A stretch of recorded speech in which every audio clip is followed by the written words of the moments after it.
Now that we're armed with knowledge of Python's expressions, comparators, and variables, we can dive right into how to use them in our scripts to perform different actions based on their values. The ability of a program to alter its execution sequence is called branching, and it's a key component in making your scripts useful.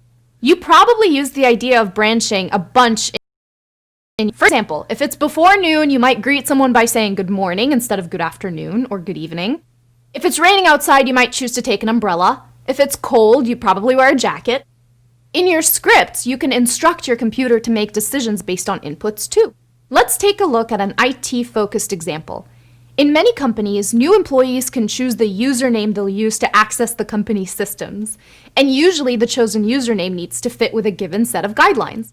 Companies can set different criteria for what a valid username looks like. For now, let's assume that at your company, a valid username has to have at least 3 characters. You've been tasked with writing a program that will tell the user if their choice is valid or not. To do that, you could write a function like this. This function checks whether the length of the username is smaller than 3. If it is, the function prints a message saying that the username is invalid. Look closely at how the if statement is written.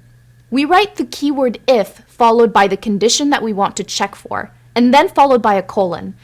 After that comes the body of the if block, which is indented further to the right.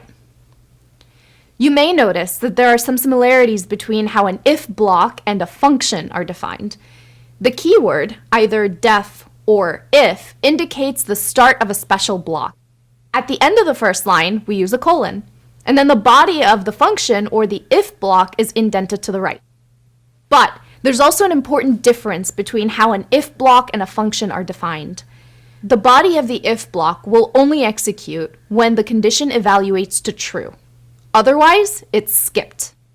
Of course, you can do a lot more things inside the body of the if block than just printing stuff.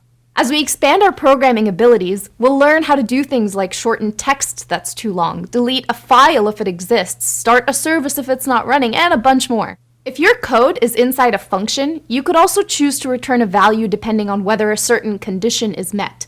Can you imagine how that would look?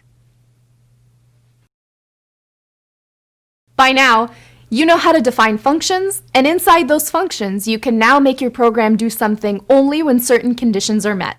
Ready to branch out and make our branches even more interesting with else statements? Then hop on over to the next video, or else you'll miss out.